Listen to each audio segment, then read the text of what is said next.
Well, Robin, your speech was really warm.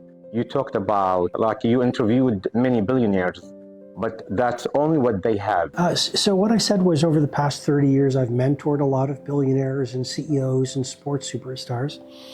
And a number of billionaires that I've worked with have a lot of money, but they're cash rich, but they're life poor. And what I meant by that is they had a disruptive vision. They aimed for the mountaintop. It became their monomaniacal obsession, but they lost themselves along the way. Some of them lost their family along the way.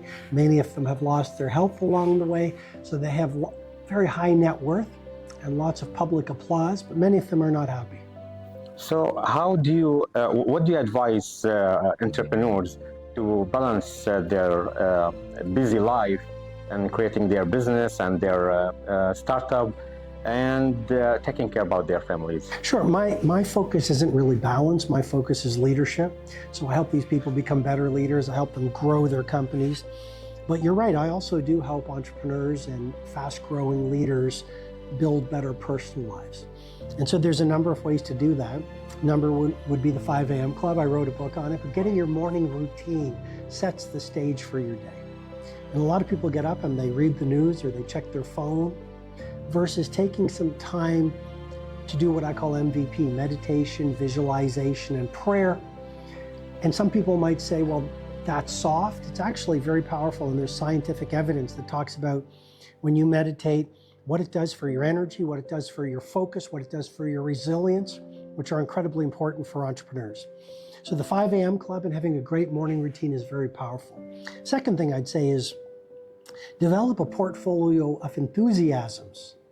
So a lot of entrepreneurs have spent their whole life on work. They've stopped doing the things that brought them joy. Right. So doing more things that bring them joy is very important. Third thing I would say, a lot of fast-growing entrepreneurs have lost their personal relationships, or they've taken the people they love for granted. So building great relationships with your significant other and your family and your friends. When we get to the last hour of our life, often it's not the business we built that we are most fulfilled with. It's the relationships that bring us the greatest joy. Absolutely. And what do you think about today's leadership? It's when you are exposed to the social media and criticism, and how do you make yourself away from this? Criticism is the price of ambition. Critics are deteriorated dreamers. An entrepreneur's job is to take the stones critics throw at them and build them into monuments of mastery. Don't spend too much time looking at criticism. I mean, I'm an author. I've written, my latest book is The Wealth Money Can't Buy. I don't spend my time looking at reviews.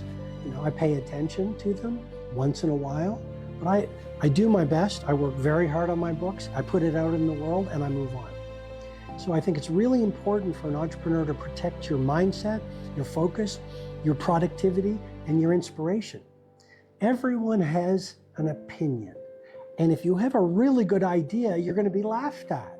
You're going to challenge the status quo. They laughed at Basquiat. They laughed at Tim Berners-Lee on the internet. They laughed at Elon Musk. They laughed at Steve Jobs. They laughed at Picasso. So every visionary is initially laughed at before we're revered. Don't pay attention to the critics unless you can use it to optimize, but don't spend too much time on it. That's right. Thank you so much, Robin. Pleasure to meet you. Tala.